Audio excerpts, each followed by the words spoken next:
Hi there, Napoleon Provocation number 5, the rise of the Imperial Church. If you've ever been to Rome, check out the Arch of Constantine there. I'll see if I can find some pictures I took from our last visit there that I'll share with you. But Constantine is a central figure in the material that we'll be talking about today.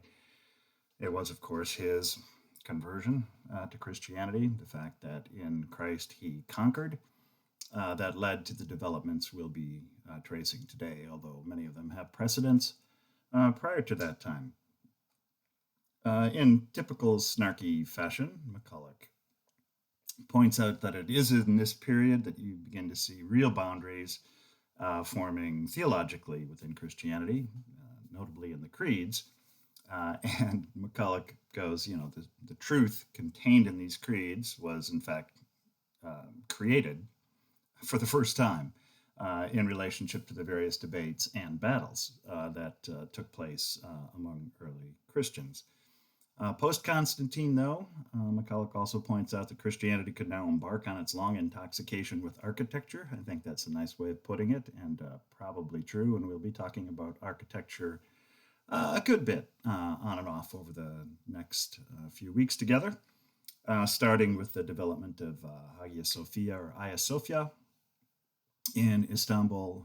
Let's see if I can find some pictures from one of my visits a few years back to that amazing place. So what you see is the emergence of a very space-centered Christianity, that is a Christianity centered on sacred space, and then on processions between one sacred place and another. As MacCulloch puts it, to live in Constantinople was to be in the middle of a perpetual pilgrimage. That's page 193.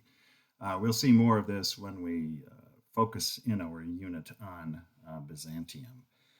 Along the lines of that space-centered spirituality is the rise of relics. Constantine's mother, Helena, visits Jerusalem and comes encounters with the piece of the cross, apparently, whether she took one with her or not. Shortly after that visit, Jerusalem becomes an increasingly important pilgrimage site, and you see a shift in Christian iconography from the fish, the earliest symbol, to the cross, which then became the predominant symbol down to today.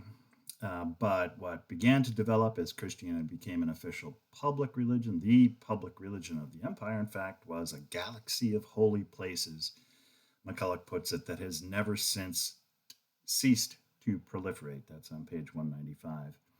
MacCulloch just briefly mentions Egeria and her pilgrimage accounts. I'll post a link to that on our Canvas page, so that if you're interested in following up on her accounts, which are really quite vivid and detailed and very much in her voice as well, you can check that out. The upshot is, from these various developments, post-Constantine was that Christianity was becoming the religion of the powerful, page 195. 5 key features through which this developed. First, you begin to see geographic organization of dioceses, the diocesan system. Lutherans call them synods, but dividing up the imperial real estate and then assigning particular bishops to be responsible for that area. The structure that Christians took on mirrored exactly that division that the empire utilized. So this system of territorial representation is a direct legacy of the imperial church. Second, bishops play the role of imperial magistrates in more ways than one. Obviously, in the office, they're responsible for the church and its care, but they also take on the trappings of empire, including in their garb. And that also is something that has lasted in many contexts down to today. Third, you begin to see the development of cathedrals based on the basilica, which was a public building in ancient Rome.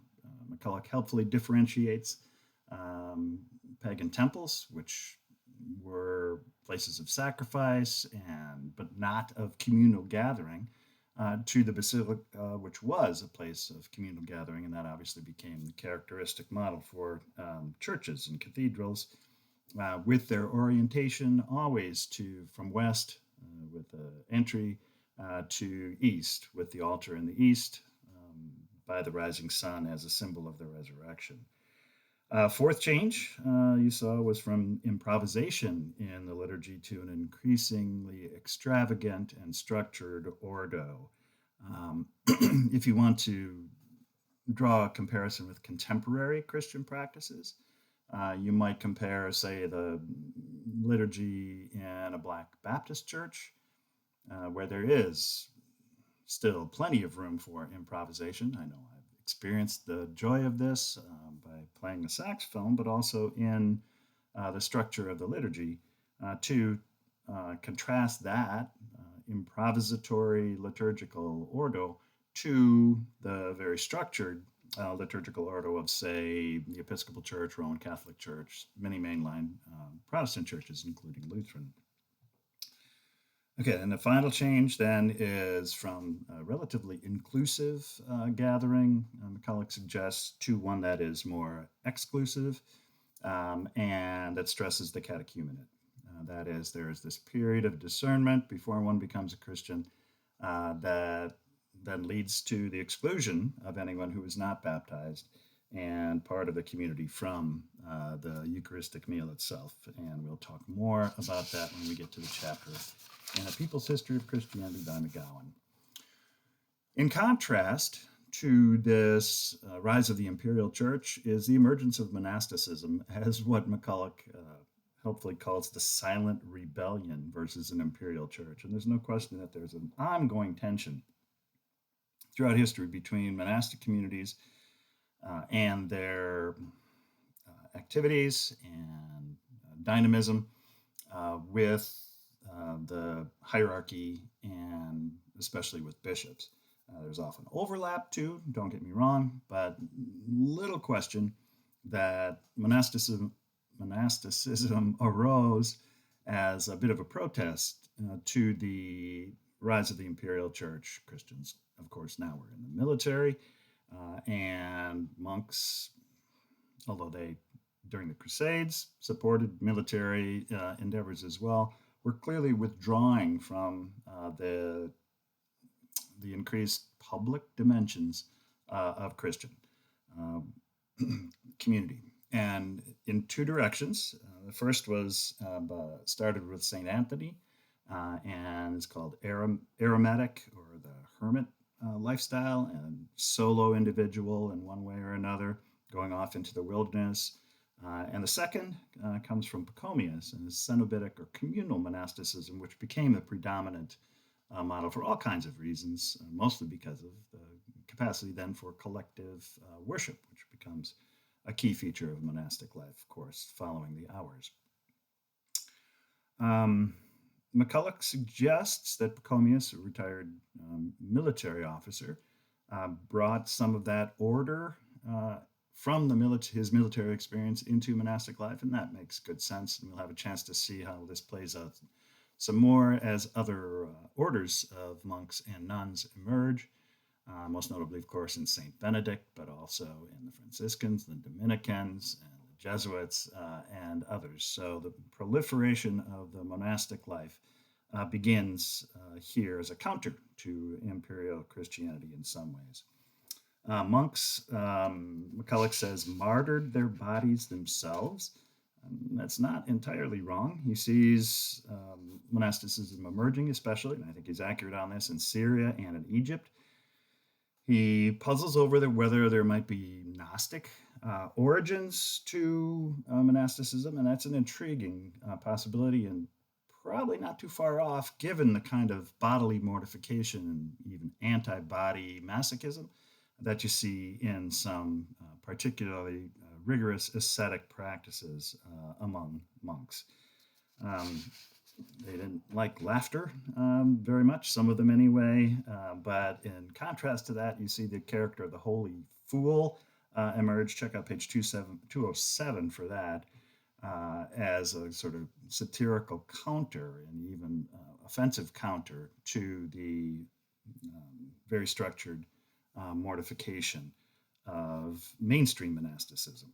If you're not familiar with the pillar saints, such as Simon Stylites, it's an intriguing, pretty weird, actually, practice of monks climbing on top of stone towers and living there for the duration of their lives, being fed by patrons and friends who, lift food up to them through a variety of pulley systems and things like that. There's also, this isn't mentioned in MacCulloch, but it's something I've become particularly intrigued by. There were dendritic saints, that is, saints who, monks who took to living in trees and even imagined themselves becoming trees, and keeping with many different biblical metaphors along those lines.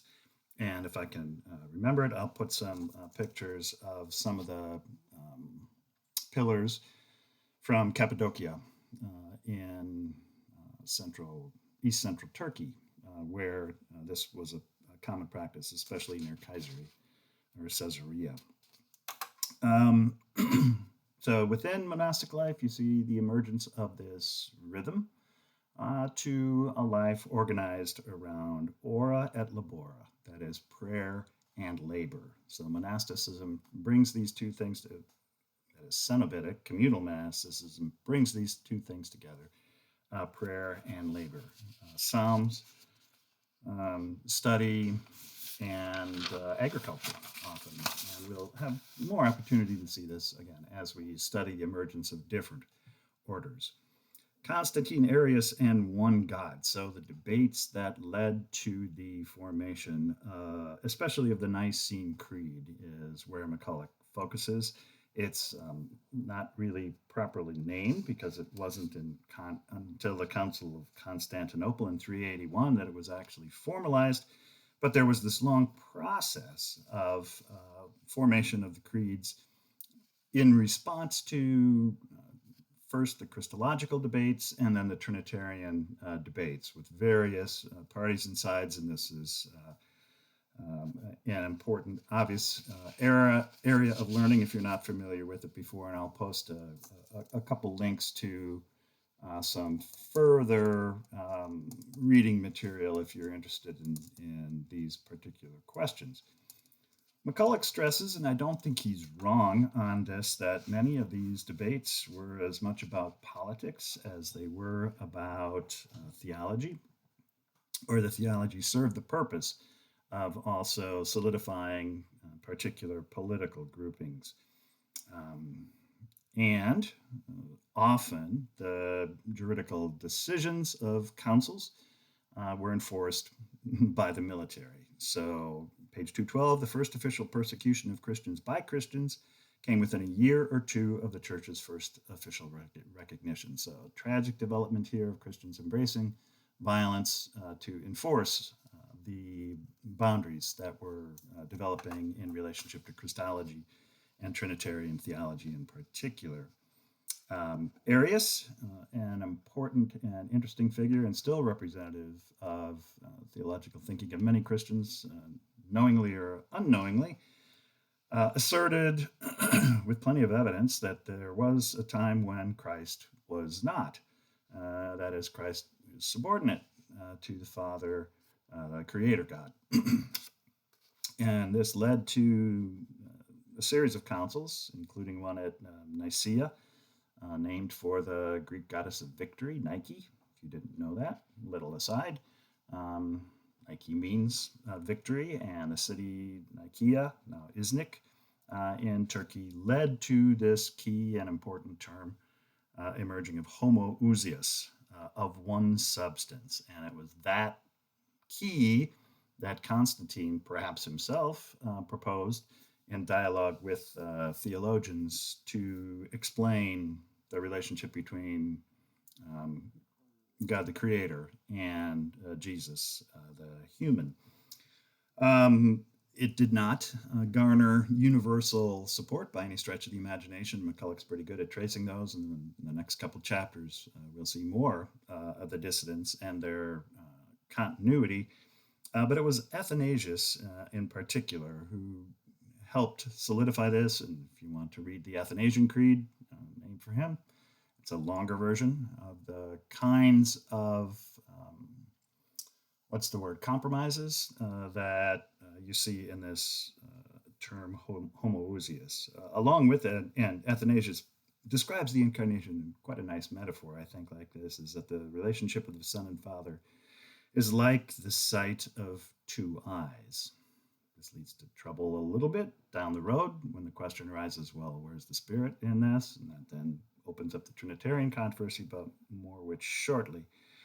But recognize also that there's a particular understanding of salvation that is pretty widespread here, especially coming out of Constantinople, the city that Constantine founded and which became the new Rome.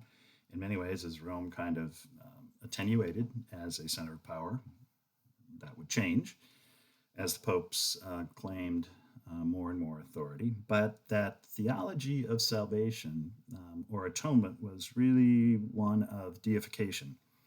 And this was Athanasius, again, as well, and really is the model of salvation still in the Eastern churches. And we'll see more about this when we study our unit on Byzantium. We read more about the Orthodox in chapter 13. But the slogan or the basic description of this model of the atonement is God became human so that humans can become divine. So this idea of divinization or theosis, characteristic of the Eastern churches and pretty much the consensus early on. It wasn't until later that the emphasis on sacrifice would again resurface. So the alternative, the Arians, proposed instead of homoousios, homoiousios of similar substance. So again, trying to affirm the humanity of Jesus and not subsume that humanity under divinity. And it's a balancing act that goes on down to today, both in relationship to the Christological controversies and then the Trinitarian controversy that emerged and that which was resolved, sort of, by the language of the hypostases in one substance. So that which lies under, literally, is the description of it. We tend to use the word person, which would have been prosopon in Greek. Again, much of this had more to do with politics, with Constantine, the emperor's desire to unify the spiritual support of empire, than it was about the theology itself. And recognize that while the Nicene Creed was drafted and agreed upon in 381, there are still many Christian communities that disagree and differ from that Nicene Constantinopolitan Creed. But MacCulloch puts it like this: the Council of Constantinople thus radically narrowed the boundaries of acceptable belief in the Church, creating a single imperial Christianity backed up by military force. That's page 220. It's pretty remarkable how quickly this took place, from roughly 313, the Milvian Bridge incident and the Edict of Milan, to 381.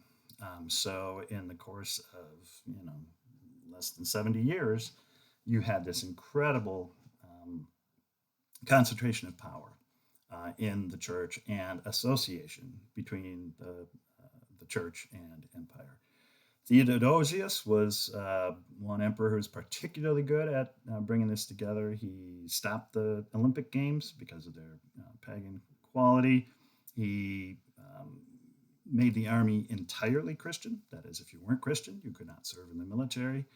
And unfortunately, during his era, the murder of Hypatia, another fascinating figure from early Christianity, female figure from early Christianity, in 415.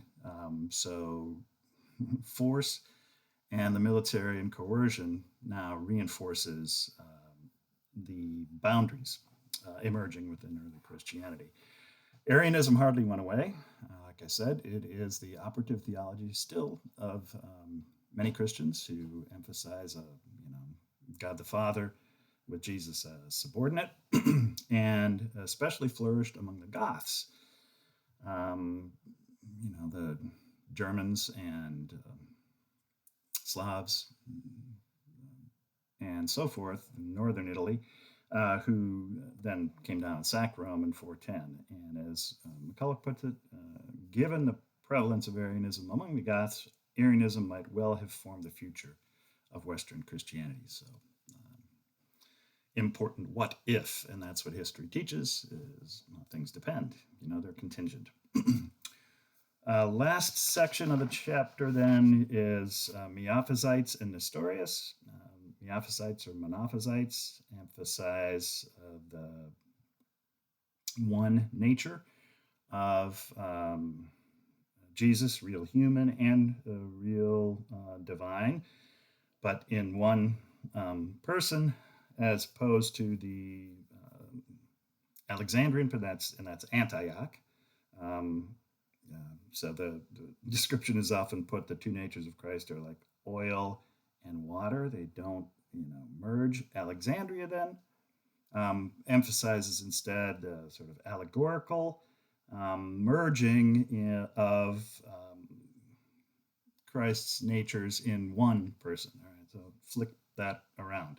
Antioch, the two natures, and Alexandria, the one nature, and then with Jerusalem and Constantinople and Rome all joining in. And as MacCulloch puts it well, there are hidden agendas operating in these debates, which are as much to do with power to politics as theology. All right, so just reiterating that point. A series of councils, again, and intriguingly, the conciliar model comes from the North African Church. We'll have a chance to talk more about this when we read about the African origins of early Christianity.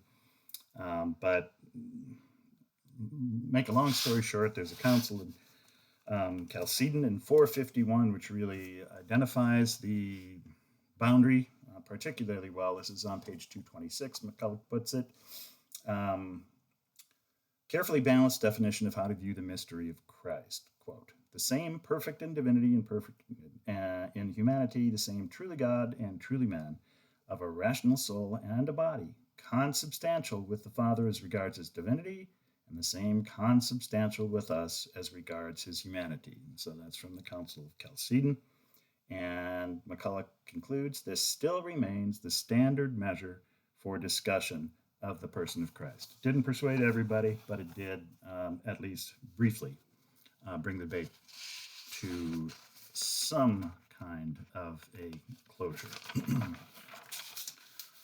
We'll go over chapter 13, the other assignment from MacCulloch, pretty quickly because, again, we have an entire unit on Byzantium, and we'll have a chance to come back to many of these themes.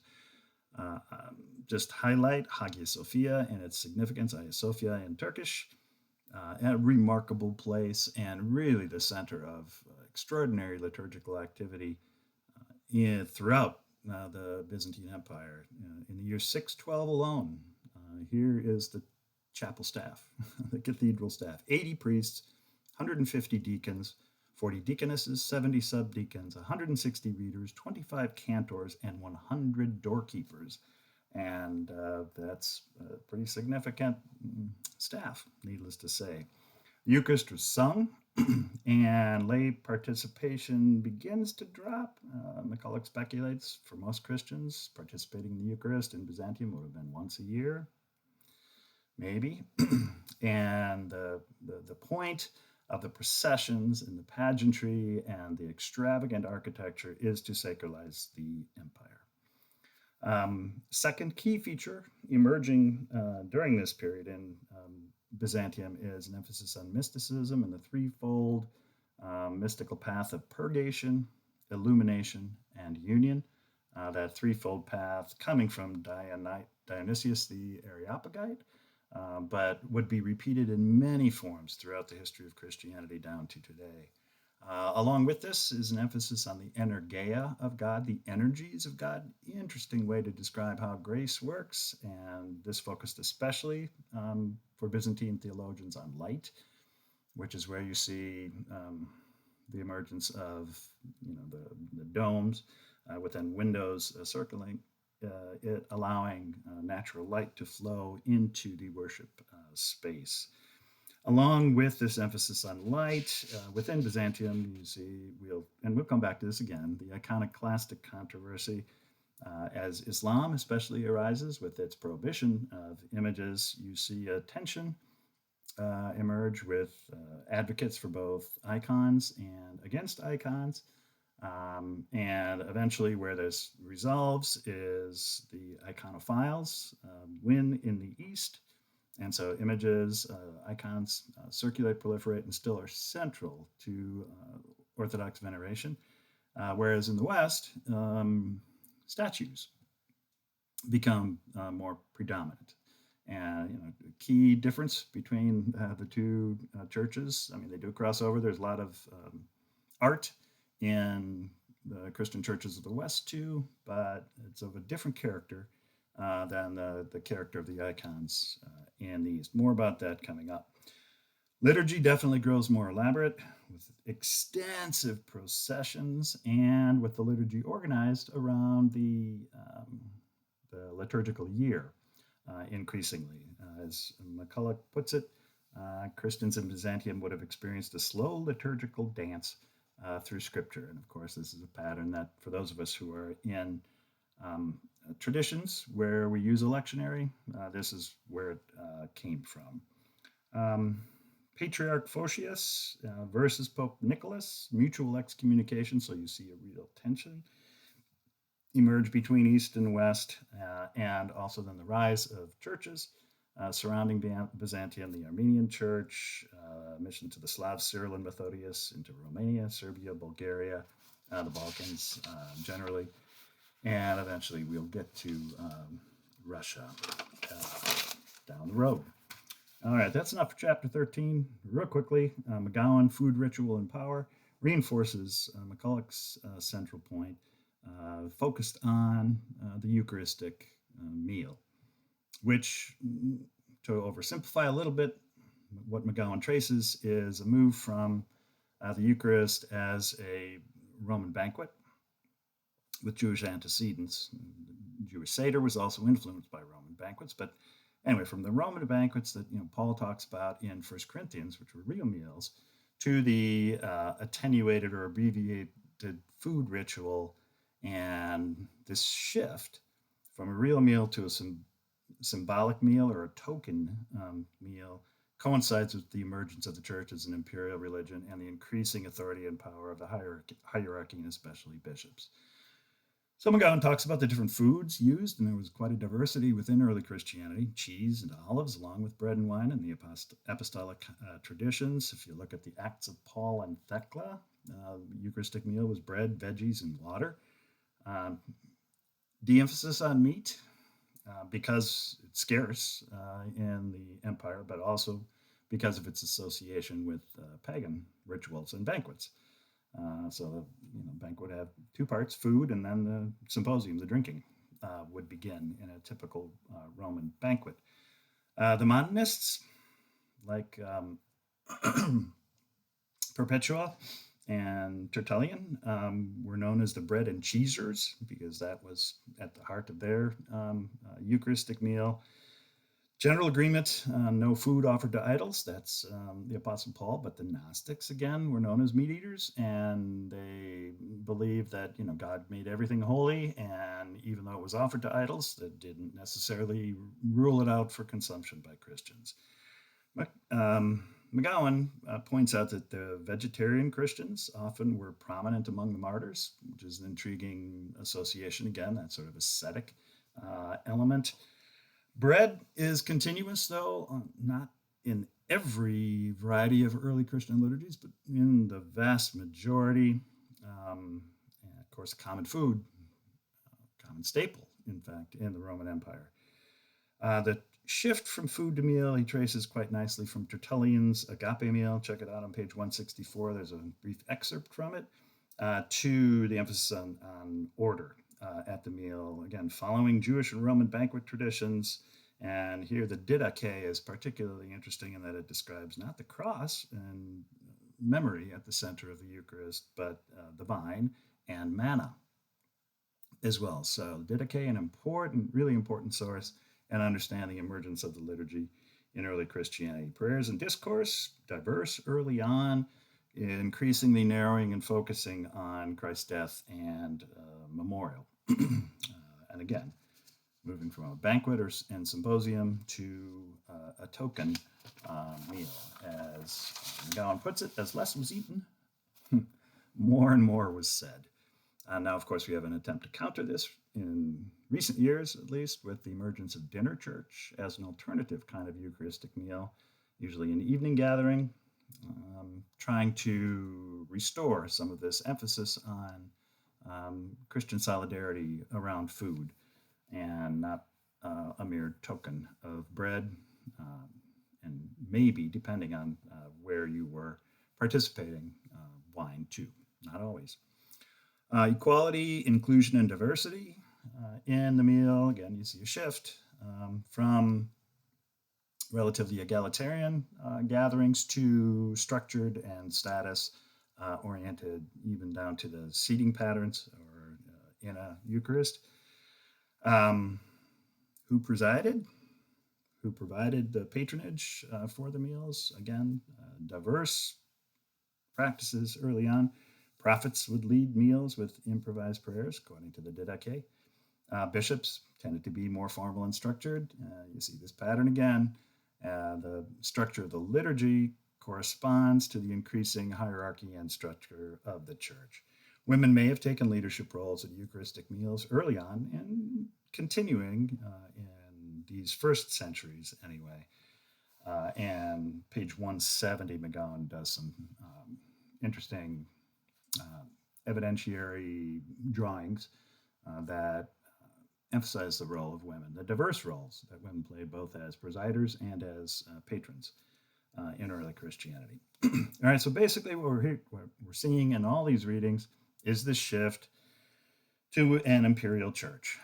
And in the Eucharist, that meant a shift from evening banquets in homes, an associational meal based on the banquet and symposium dynamic in the Roman world, to a morning ritual meal held in a basilica, cathedral, with the meal at an altar rather than reclining around a table. And MacGowan says Eucharist had become a quasi-civic ritual, very much in support of imperial power. All right, that's half an hour or so. I hope that is helpful at understanding these readings. I'll look forward to reading your papers. Peace.